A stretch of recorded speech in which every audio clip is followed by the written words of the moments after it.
Thank you so much for having me. 2013 में मैंने college ख़त्म किया था, पर 2012 में एक क्लास प्रोजेक्ट करते हुए मैंने एक छोटी सी कंपनी शुरू करी थी। उसका नाम था आउटग्रो।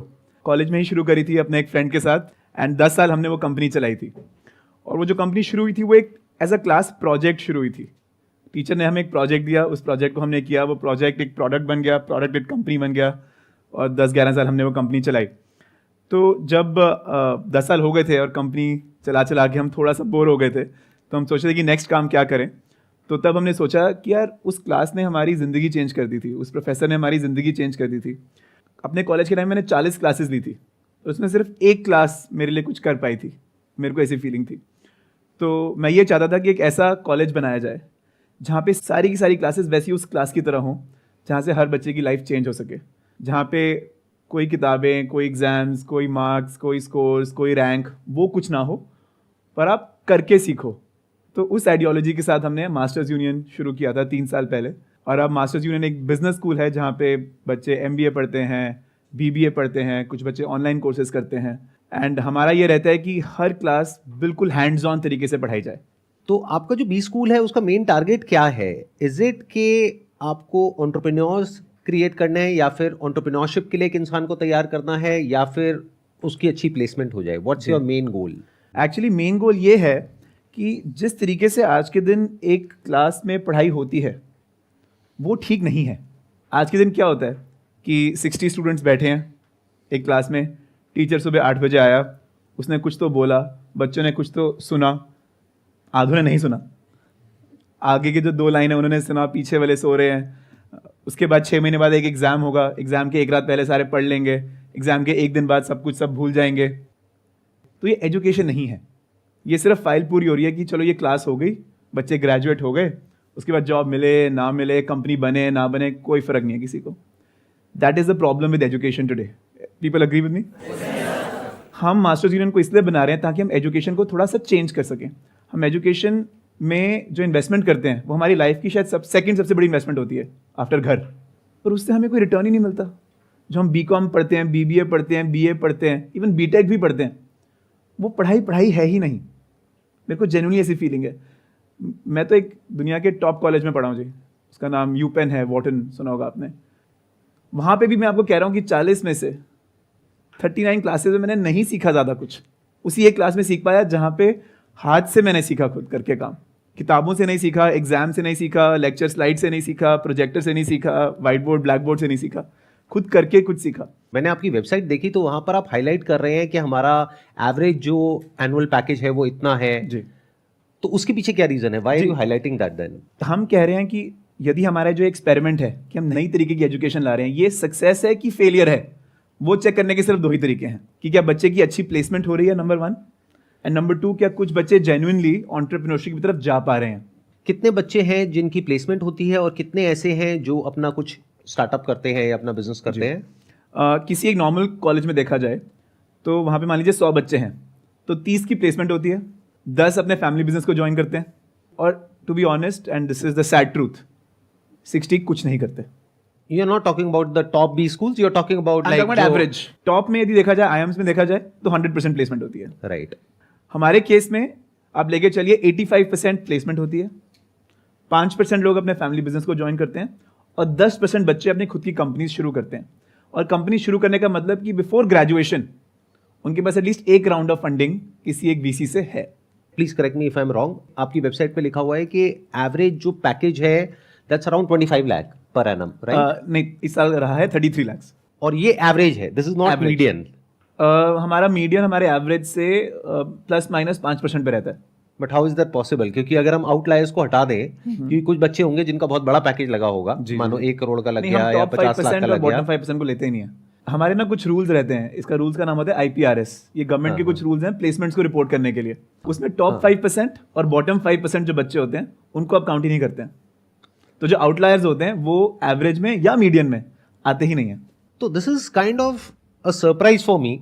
मेरे को ये समझ नहीं आ रहा कि आप कर कैसे पा रहे हैं, बिकॉज आपके पास में कोई रिकग्निशन नहीं है किसी भी गवर्नमेंट बॉडी से। It's not a degree, it's not a diploma, it's just a certificate, and still लोगों को इतना पैकेज मिल रहा है। उसके पीछे क्या रीजन है? देखिए, हमारे पास कैट में 99.99 वाला बच्चा तो नहीं आता था पहले, आज के दिन आता है, पर पहले तो नहीं आता था। उन बच्चों को यदि हमें बेन, बीसीजी, गूगल, माइक्रोसॉफ्ट में 33 लाख में प्लेस करवाना है, देन हमें जेन्युइनली करिकुलम पे ही ध्यान देना पड़ेगा।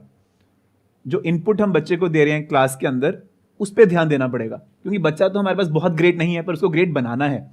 करिकुलम पे सारा फोकस होता है। तो जैसे मैंने आपको बताया, हर क्लास में ना किताबें ना ग्रेड्स, वो हम कुछ करते ही नहीं हैं। हम लोग बच्चों को बोलते हैं कि हर टर्म में आपको एक छोटा बिजनेस क्रिएट करना है।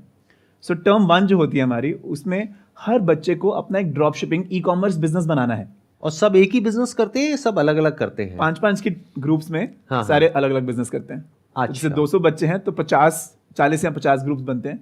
जैसे किसी ने ड्रॉप शिपिंग किया, किसी ने सब ड्रॉप e-commerce शिपिंग का करेंगे। store। अच्छा, सभी ड्रॉप शिपिंग पर करेंगे। किसी ने Okay। ग्लास बॉटल्स का किया, हाँ, किसी ने हाँ। सोफे का किया, किसी ने it। जूतों का किया, किसी ने आई ग्लासेस का किया। उससे उनको मार्केटिंग समझ आ जाएगी, उससे उनको बेसिक्स जो लॉजिस्टिक्स है वो समझ आ जाएगी, सप्लाई चेन समझ आएगी, सप्लाई चेन आएगी, मार्केटिंग समझ आएगी, हाँ। ब्रांडिंग जो ज्यादा इंपॉर्टेंट Most है important, वो समझ right, आएगी, हाँ। वेबसाइट कैसे बनाना है, टेक कैसे यूज करना है वो समझ आएगी, एंड सबसे इंपॉर्टेंट एक दूसरे के साथ कैसे काम करना है। आप कुछ इतना इंटरेस्टिंग कर रहे हो कि लोगों के माइंड में डाउट्स भी आएंगे। और मैंने भी आपका एक लेटेस्ट इंटरव्यू देखा यूट्यूब के ऊपर, पूरा इंटरव्यू तो नहीं देखा, काफी लंबा था वो, 2-3 घंटे का था। उसमें मैंने कमेंट्स पढ़े, तो मैंने देखा बहुत सारे कमेंट्स नेगेटिव भी हैं। आई एम श्योर आपने भी नोट किया होगा। और डाउट होना नेचुरल भी है, क्योंकि पास्ट में कुछ स्कैम्स हुए, let's not take anybody's name, लेकिन लोगों का इतना विश्वास नहीं है ये जो पूरा का पूरा मॉडल है उसके ऊपर। बट आपके जो नंबर्स हैं वो बहुत इंप्रेसिव हैं, आई मस्ट से दैट। तो इसको आप किस तरीके से हैंडल करते हैं कि जो क्रिटिसिज्म है, या फिर लोगों को ये लगता है कि यार ये तो कहने के लिए है, एक्चुअल रियलिटी हो सकता है कुछ और ही होगी, क्योंकि you are not regulated by the government, right? It's a private body. इसकी क्या श्योरिटी है कि जो आप नंबर्स क्लेम कर रहे हैं वो नंबर्स एक्चुअल में फैक्ट है या फिर सब हवा में है? जी, जस्ट क्यूरियस टू नो। नहीं, जो हम नंबर्स पब्लिश करते हैं वो ऑडिटेड नंबर्स होते हैं। Like you talking about big four? Big four नहीं है, ब्रिकवर्क्स करके कंपनी है जो IIM अहमदाबाद की रिपोर्ट को ऑडिट करती हैं, जो ISB की रिपोर्ट को ऑडिट करती हैं। तो यदि हम कुछ गलत करें तो IIM को भी क्वेश्चन होना चाहिए, मतलब तो उसमें कोई रह नहीं जाती गुंजाइश किसी भी गलती की। डिसबिलीफ है लोगों में, वो बिल्कुल जायज़ है। बिकॉज जैसे आपने कहा कि पिछले 10 साल 15 साल में ऐसे काफ़ी कॉलेजेस आए हैं जिन्होंने प्रॉमिस तो बहुत किया पर डिलीवर कुछ भी नहीं किया, और बड़े बड़े क्लेम्स करे, बड़े बड़े सेलिब्रिटीज को हायर किया, बहुत बड़े लेवल पे PR करी, बहुत कुछ किया, लेकिन एंड में डिलीवर कुछ भी नहीं किया। राइट। तो मुझे पता है यदि मैं डिलीवर नहीं करूंगा तो मैं भी नहीं रहूंगा 3 साल बाद, या 1 साल बाद ही शायद नहीं रहूंगा। तो मुझे तो डिलीवर करना ही पड़ेगा। तो यूट्यूब पे कमेंट्स तो चलिए, कमेंट्स तो प्लस माइनस होते ही हैं, यूट्यूब का तो काम ही वो है। बट मैं चाहता हूँ कि यार लोग कैंपस आएं और बच्चों से मिले, तो सारी की सारी जो भी डाउट्स हैं, जो भी इश्यूज हैं, वो वहीं क्लियर हो जाएंगे। अच्छा, ये जो बच्चे ड्रॉप शिपिंग का बिजनेस करते हैं पहली टर्म में, उसमें से कितने सक्सेसफुल हो पाते हैं और कितने फेल हो जाते हैं? 90% फेल हो जाते हैं। पर मेरा काम उनको सक्सेसफुल बनाना नहीं है पहले टर्म में, मेरा काम उनको सिखाना है। एक्सपीरियंस तो हो कम से कम। एक्सपीरियंस तो हो। तो ये तो हो गया पहला टर्म, और आगे क्या क्या होता है? दूसरे टर्म में सबको अपना यूट्यूब चैनल बनाना है। और उसके पीछे का क्या लॉजिक है? यूट्यूब चैनल क्यों बनाना है? ताकि उनकी जो कॉन्वर्सेशन स्किल्स है, कम्युनिकेशन स्किल्स है, एडिटिंग, वो सब चीजें बेटर हो। बिल्कुल। मतलब आज की जो मार्केटिंग है वो बिलबोर्ड्स पे नहीं है, वो न्यूज़पेपर में नहीं है, वो टीवी पे भी नहीं है, वो यूट्यूब पे है और सोशल मीडिया पे है। राइट। और यदि आपको वो सिखाना है, the best way to do it is कि आप खुद क्रिएटर बनो, क्रिएटर के माइंड के अंदर घुस जाओ। उसमें से कोई ऐसा है जो कोई बड़ा क्रिएटर बना हो आपके स्टूडेंट्स में से? मेरे 2 बच्चे हैं जिनके 50,000 से ऊपर फॉलोअर्स हैं within 6 weeks, which is pretty good. एक का नाम है मीडियम मसाला, आप सर्च कर सकते हैं, यश शाह, और एक का नाम है चंद्रई बोस, एक का नाम है उसके आई थिंक ज़्यादा फॉलोअर्स नहीं है पर कंटेंट मेरे को सबसे ज़्यादा अच्छा लगता है उसका, बिजनेस विद बंसल, अनुराग बंसल करके है। तो ऐसे बहुत है हमारे स्टूडेंट्स। ये हो गई आपकी दूसरी टर्म। तीसरी टर्म में आप क्या करवाते हैं? तीसरी टर्म में हम हर बच्चे को एक ढाबा अडॉप्ट करने के लिए बोलते हैं।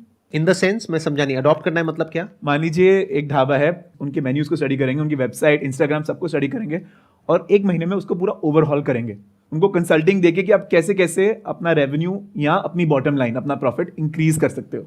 कि मतलब जो मार्केट प्लेसेस है, जैसे जोमेटो हो गया, स्विगी हो गया, वहां पर लिस्ट करो, अपनी वेबसाइट भी ठीक करो, गूगल में लोग आपको गूगल ढूंढ पा रहे हैं कि नहीं पा रहे हैं, सर्च करें तो वहां पे लिस्टिंग आनी चाहिए, ऐड आना चाहिए, व्हाटएवर इट इज, मतलब उसका धंधा इंप्रूव करके दो उसको। एंड जो आपका ग्रेड होगा वो डिपेंडेंट किस चीज पे होगा? कितना अच्छा उसने इंप्रूव किया, मतलब कितना रिजल्ट आया, कितना रिजल्ट। तो it's all connected to result, right? तो यूट्यूब में भी ऐसी होता है कि किसके कितने सब्सक्राइबर्स हुए, व्यूज हुए, एंगेजमेंट, सब्सक्राइबर्स ओवर एंगेजमेंट, वही जो मैट्रिक्स आप भी ट्रैक करते हैं वही हमारे बच्चे भी ट्रैक करते हैं। Very interesting. ठीक है, ये हो गया तीसरा टर्म। मेरे को वैसे इंटरेस्ट आ रहा है, चौथे टर्म में आप क्या करते हैं? तो देखिए, ऐसा नहीं है कि क्लासेस नहीं होती, क्लासेस भी होती हैं, पर जो क्लासेस में आप सीखते हो वही आप शाम को अपने इन बिजनेसेस में अप्लाई करते हो। I understand. बच्चा पढ़ के नहीं सीखता, करके सीखता है। तो जो ये बिजनेसेस वो बना रहा है उसको एक कैनवस मिलता है जहां पे वो अपनी लर्निंग्स को पेंट कर सके एक्चुअली और सीख सके। ये 3 टर्म हो गई। चौथी टर्म में क्या होता है? फिर चौथी, पांचवी, छठवीं टर्म में हम बच्चों से एक ही बिजनेस क्रिएट करवाते हैं इन 3 स्टेजेस। पहला स्टेज होता है MVP स्टेज, सेकंड स्टेज होता है GTM stage, go to market stage, और तीसरा स्टेज होता है PMF stage, product market fit stage. यही 3 स्टेजेस होते हैं ना कंपनी के, ऑब्वियसली। तो हमने हर टर्म में वो 3 स्टेजेस को डिवाइड कर दिया और बच्चे को बोलते हैं कोई भी एक बिजनेस पकड़ो तुम, और उस बिजनेस को हम एक स्ट्रक्चर्ड तरीके से बनाएंगे। और आखिरी स्टेज में हम बच्चों को प्रेजेंट करवाते हैं अपने बिजनेसेस 100 VCs के सामने।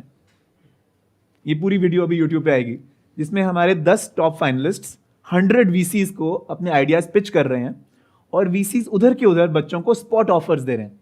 Real VCs, real angels, real companies. तो अभी तक कितने बच्चों को आपके यहाँ से फंडिंग मिली है ऑफिशियली, मतलब प्रॉपर VC से या एंजल इन्वेस्टर से? इस साल 160 में से जो हम वीडियो निकालेंगे उसमें एटलीस्ट 8 कंपनीज ऐसी हैं जिनको मिनिमम 20 लाख फंडिंग मिली है। तो धीरे धीरे हो सकता है फ्यूचर में ऐसा भी हो जाए कि आपका जो ये रेशियो है, यानी प्लेसमेंट का और एंटरप्रेन्योरशिप का, ये भी शिफ्ट होगा थोड़ा सा। देखिए, एक बिजनेस स्कूल है, वो एक मार्केटिंग स्कूल नहीं है, वो एक कंसल्टिंग स्कूल नहीं है, वो एक डेटा स्कूल नहीं है, वो एक जॉब स्कूल नहीं है, वो एक बिजनेस स्कूल है। बिजनेस स्कूल का काम क्या होना चाहिए? बिजनेस बनाना सिखाना, नॉट की जॉब लेना सिखाना। ये मेरे को भी थोड़ा दर्द होता है जब बच्चे जॉब में जाते हैं। मैं चाहता नहीं कि वो जॉब में जाएं, वैसे वेल्थ नहीं बन पाएगी उनकी। तो मैं तो चाहूँगा कि 5 साल में जो ये नंबर बिल्कुल रिवर्स हो जाए कि 80% बच्चे फंडेड कंपनीज चालू करें और सिर्फ 20% बच्चे एज अ बैकअप जॉब लें। आप ये जो कर रहे हैं ये बड़ा कमाल का है। आई कैन जस्ट इमेजिन कि वहाँ पर क्या एनर्जी होती होगी, किस तरह की वाइब होती होगी। सब बच्चे अपना कुछ करने की कोशिश कर रहे हैं, उसमें से कुछ सक्सेसफुल हो रहे हैं, कुछ फेल हो रहे हैं, कुछ को फंडिंग मिल रही है, कुछ को नहीं मिल रही है। क्या आपका ये प्लान है कि आने वाले टाइम में धीरे धीरे इस सबको यूट्यूब पे अपलोड करना है, ताकि वो बच्चे जो आपके इंस्टीट्यूट को अफोर्ड नहीं कर सकते, जी, क्योंकि आई होप आपकी फीस बहुत ज़्यादा है, जी, इट्स मोर देन 20 लाख और समथिंग, जी। राइट? तो वो बहुत सारे बच्चे अफोर्ड नहीं कर सकते यहाँ पर। तो उनके लिए आप कुछ सोच रहे हैं कि अगर जो भी आपकी क्लासेस हैं, लेक्चर्स हैं, या जो भी कुछ इंटरनली हो रहा है, अगर आप उसको अपलोड करना शुरू कर दें, तो I don't think it's going to harm you in any way. सब यूट्यूब पे ऑलरेडी है जी। अच्छा, ऑलरेडी है? मतलब मेरे 5 मिलियन 10 मिलियन फॉलोअर्स तो नहीं है, बट हमारे कुछ 1.5 लाख के करीब फॉलोअर्स हैं। एंड हमारी सारी क्लासेस, सारी मास्टर क्लासेस, सारे ये कॉम्पिटिशंस सब यूट्यूब पे अवेलेबल है पब्लिकली। आज के दिन भी है, आप जाके तब देख सकते हैं। नहीं, not short videos, I am talking about all long videos. मैं भी short long form content, long form 20 minutes, half an hour, 2 hours, 20 hour के पूरे कोर्सेज ब्लॉकचेन के सब हमारे यूट्यूब पे अवेलेबल हैं। दैट्स गुड जी। I think he deserves a big round of applause for this. मेरे माइंड में ना बहुत सारे क्वेश्चंस आ रहे हैं। वैसे तो यूजुअली होता है कि यहाँ पे ऑडियंस क्वेश्चंस पूछती है, बट आपसे बात करके, क्योंकि आपका बिजनेस मॉडल इतना इंटरेस्टिंग है, तो मेरे माइंड में कई क्वेश्चंस आ रहे हैं। जैसे जो कॉर्पोरेट्स हैं, फॉर एग्जांपल मान लेते हैं मेरी कंपनी है, अब आपके यहाँ से कोई बच्चा निकला, वो हमारे पास में आया जी, उसने आकर के अपना रेज्यूम दिया, जहाँ पे मैंने पढ़ा कि भाई MBA कहाँ से किया हुआ है। सबसे पहले लोग यही देखते हैं, बहुत बार तो हम प्लेसमेंट एजेंसी को बताते हैं कि भाई हमको IIM अहमदाबाद का ही चाहिए, व्हाटएवर मार्केटिंग में वो किया हुआ या सिम्बोसिस का चाहिए। तो अब जैसे ही मैंने देखा कि उसने आपके यहाँ से किया है, it's not a diploma, it's not a degree, it's just a certificate. मैंने मान लेते हैं कि आपके इंस्टीट्यूट का नाम नहीं सुना जी, तो अब उस केस में मैं उसको बड़ा पैकेज क्यों दूंगा? मतलब why will I give him such a big package और सच अ बिग रेज, कि मैं उससे ये पूछूंगा कि भाई पहले तुम्हारा कितना पैकेज था, वो कहेगा पहले 8 लाख का था। तो मैं यही तो कहूंगा कि ठीक है, अब तुम्हारा 8 लाख का था, but you have not done your MBA from IIMs। I am just playing devil's advocate. बहुत अच्छा क्वेश्चन है। और मैं यही कहूंगा कि ठीक है, तुम्हारा पहले 8 लाख का था, अब तुम 9 लाख ले लो, 10 लाख ले लो, क्योंकि अब तुमने इतना कुछ किया है, दैट्स गुड इनफ। तो वो बच्चे के जो रेज्यूमे पे ना 4 चीज़ें और भी लिखी होंगी। उस पर लिखा होगा कि उसने ड्रॉप शिपिंग कंपनी बनाई थी जिसमें उसका रेवेन्यू इतना था, और वो फेल भी हो सकता है, 90% फेल हो जाते हैं वहाँ। कुछ रेवेन्यू तो होगा। अच्छा, कुछ तो रेवेन्यू होगा, अगर फेल भी हुआ तो कुछ तो रेवेन्यू है। राइट। फेल हुआ इसका मतलब ये नहीं है कि रेवेन्यू नहीं है, फेल हुआ इसका मतलब ये है कि प्रॉफिट नहीं है, प्रॉफिट नहीं हुआ, या आगे मैंने करना छोड़ दिया, मेक सेंस, कोई भी रीजन हो सकता है। पर ये भी लिखा होगा कि यदि मैं फेल हुआ तो मैं क्यों फेल हुआ, क्या रह गया मुझसे।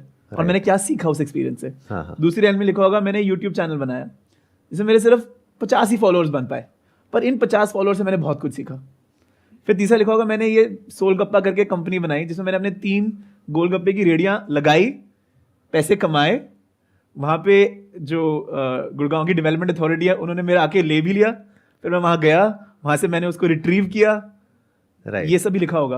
और आप बोलेंगे ऐसे करके दिखाया है जो, and again nothing against IIMs, I love IIMs, हम IIM से बहुत सीखते हैं, बट IIM में आपको सिर्फ IIM दिखेगा, उसका नेसेसरी उसका काम शायद ना दिखे, पर हमारे रेज्यूमे में उसका काम ही दिखेगा बिकॉज हमारा नाम तो कुछ है ही नहीं। अब बताइए और क्या क्वेश्चन है आप लोगों के माइंड में जो भी आप पूछना चाहते हैं। सर मेरा सवाल है कि जब भी हम कोई बिजनेस करते हैं तो हमें एक टीम बिल्ड करनी होती है, लेकिन सर अगर मेरी एजुकेशन उस लेवल की नहीं है और जबकि मैं अपने बड़े लोगों से बात कर रहा हूँ कि आप मेरी टीम में आओ, तो सर मेरा आइडिया सुनते ही ये कहते हैं नहीं तू रहने दे, तू नहीं कर पाएगा। तो सर उन्हें कैसे कन्विंस करूँ कि मैं जो सोच रहा हूँ बहुत बड़ा है और उन्हें अपने टीम में लाने की कोशिश करूँ। जो आपका आइडिया है वो किस तरीके से आपने प्रेजेंट किया उन लोगों को, वो बहुत इंपॉर्टेंट है।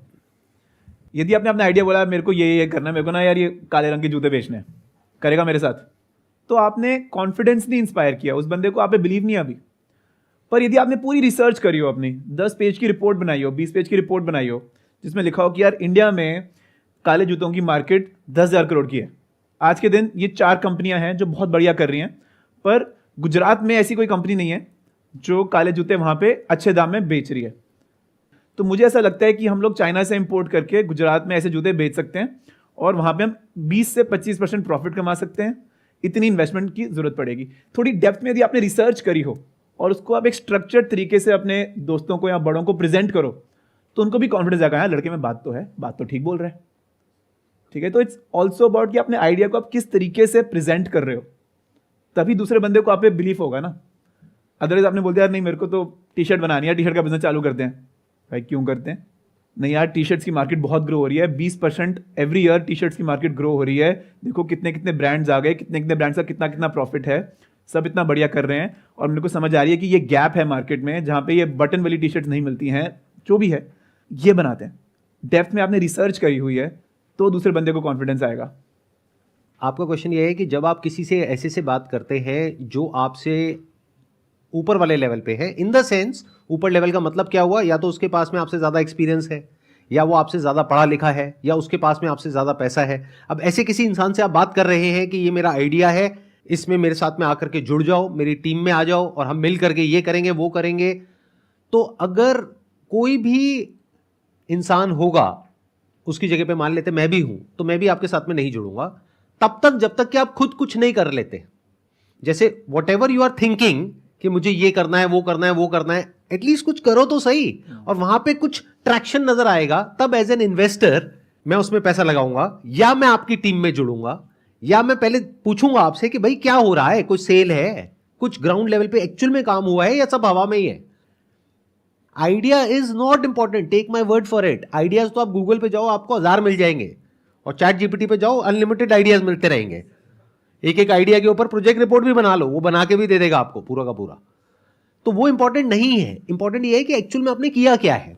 और वही तो ये कह रहे हैं, अगर आप ध्यान से इनकी बात सुन पा रहे हैं और समझ पा रहे हैं, यही तो बात ये कह रहे हैं कि इंपॉर्टेंट ये नहीं है कि किसके माइंड में कितनी थियोरेटिकल नॉलेज है, या कितना उसने रटा हुआ है, या कितने उसके माइंड में आइडियाज हैं। इंपॉर्टेंट ये है कि उसने क्या किया है ग्राउंड लेवल पे, क्योंकि जिसने किया होता है वो फिर आगे और कुछ कर सकता है, उसके पास में एटलीस्ट एक बेस है। जिसने कुछ किया ही नहीं है वो तो हवाई महल हो गया ना। Track record matters a lot, कि आपने एक्चुअल में क्या किया, चाहे छोटा सा ही कुछ किया है। मैं कह रहा हूं आपने ये मान लो कुछ काम किया, वहां पर आप महीने का 10,000 रुपए कमा रहे हो, तब पॉसिबिलिटी है शायद कोई जुड़ जाए आपके साथ में। बट आपने कुछ भी नहीं कमाया है, बस 2-3 साल से बातें करे चले जा रहे हो, तो 99% चांसेस है वो बिजनेस वैसे ही फेल होने वाला है। तो कोई क्यों जुड़ेगा? और जो जुड़ेगा वो फिर इसका मतलब या तो समझता ही नहीं है कि क्या हो रहा है, आप कर क्या रहे हो। जो समझता होगा वो कभी नहीं जुड़ेगा। अगर मेरे को कहोगे आ करके ऐसे ऐसे पैसा लगा दो, ये आइडिया है वो है वो है, ना जी क्यों लगाए। पहले वो आपसे पूछेगा, समझेगा, सारा देखेगा भाई क्या किया है, एग्जैक्टली क्या ट्रैक रिकॉर्ड है आपका, उसके बेस पे फिर डिसीजन लिया जाएगा ना। आपके बी स्कूल का सिलेक्शन प्रोसेस क्या है? जैसे IIMs में क्या है, उनका बेशक कोई भी एक्सपीरियंस ना हो, लेकिन उनकी स्क्रीनिंग इतनी हार्ड है, वो 10 से लेकर कैट तक का आपका सब कुछ खरीद लेगा। मतलब वहाँ पे कोई भी बच्चा जा रहा है, मतलब लाइफ में 99% वो सक्सीड कर जाता है। जी इसलिए आपका सिलेक्शन प्रोसेस मतलब क्राइटेरिया क्या है बी स्कूल का आपका? जी हम ग्रेड्स में नहीं बिलीव करते। हमें नहीं लगता कि आपके 10th का ग्रेड या 12th का ग्रेड या आपके कैट का ग्रेड आपकी लाइफ को हमें समझाता है किसी भी तरीके से। तो हम लोग इंटरव्यू लेते हैं, हम लोग आपसे एक वीडियो अपलोड करने के लिए बोलते हैं यूट्यूब पे, और हम लोग आपसे 2 या 3 एसेज लिखवाते हैं अपने बारे में, आपको जहाँ सिर्फ बोलना है। तो हम लोग ये चीज़ें देख के एडमिशन देते हैं, ना कि सिर्फ ग्रेड्स भी हैं, पर ग्रेड्स में भी वेटेज में 10 या 15% होंगे कि आपने फेल तो नहीं किया, मतलब ये चेक करने के लिए। बाकी वो 80 है, 90 है, 99 है, फर्क नहीं पड़ता है बियॉन्ड अ पॉइंट। नहीं, बट आप एग्जैक्टली देखते क्या है? जैसे फॉर एग्जांपल मैं आया आपके इंस्टीट्यूट में, अप्लाई किया मैंने, तो आप क्या देखोगे मेरे में? ऐसी क्या क्वालिटी देखोगे जिसके बेस पे आप ये डिसीजन लोगे कि मेरे को एडमिशन देना है या नहीं देना है?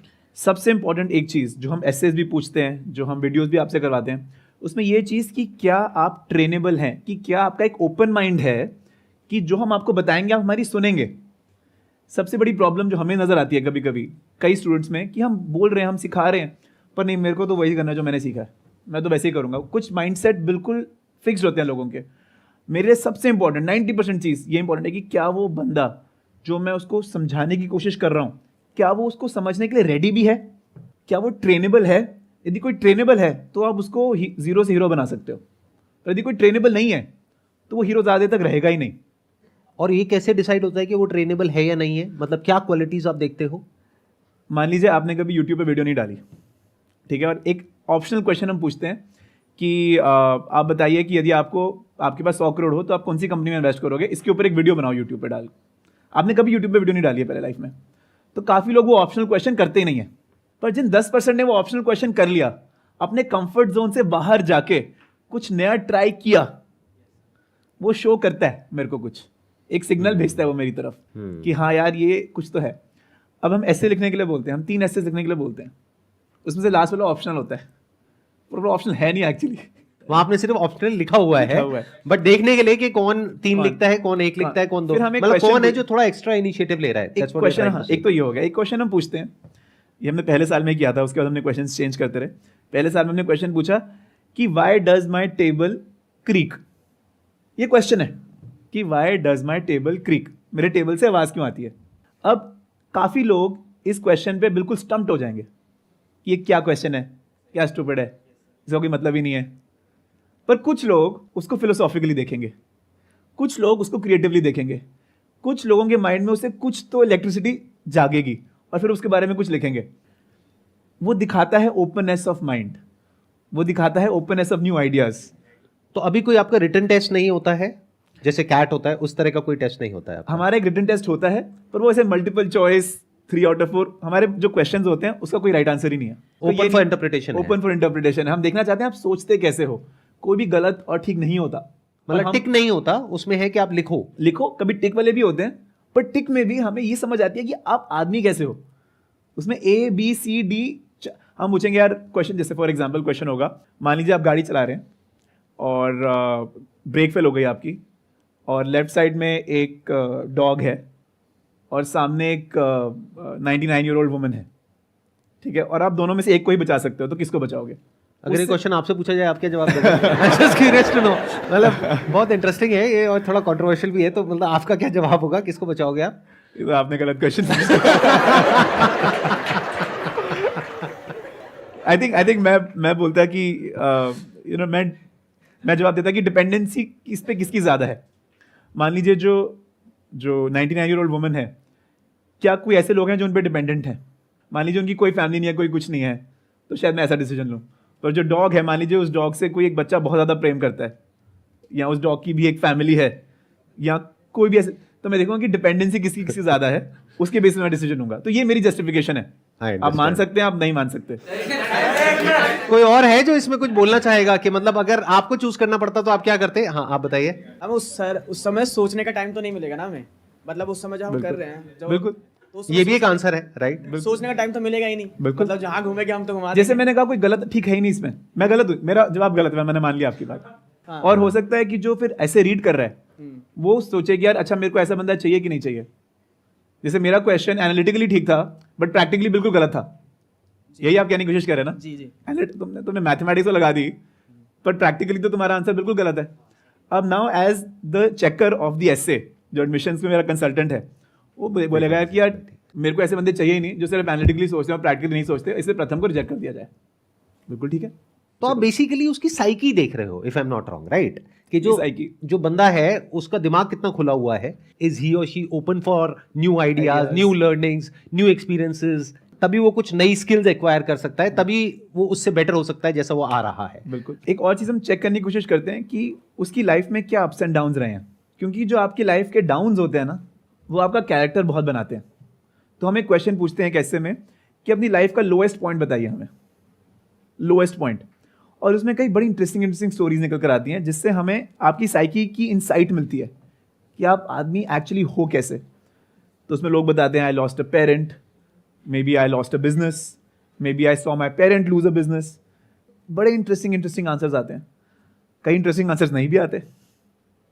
तो उससे भी हमें समझ आता है कि आपके कैरेक्टर की डेप्थ कितनी है. थैंक यू सो मच जी यहाँ पर आने के लिए. It was pleasure meeting you. Pleasure.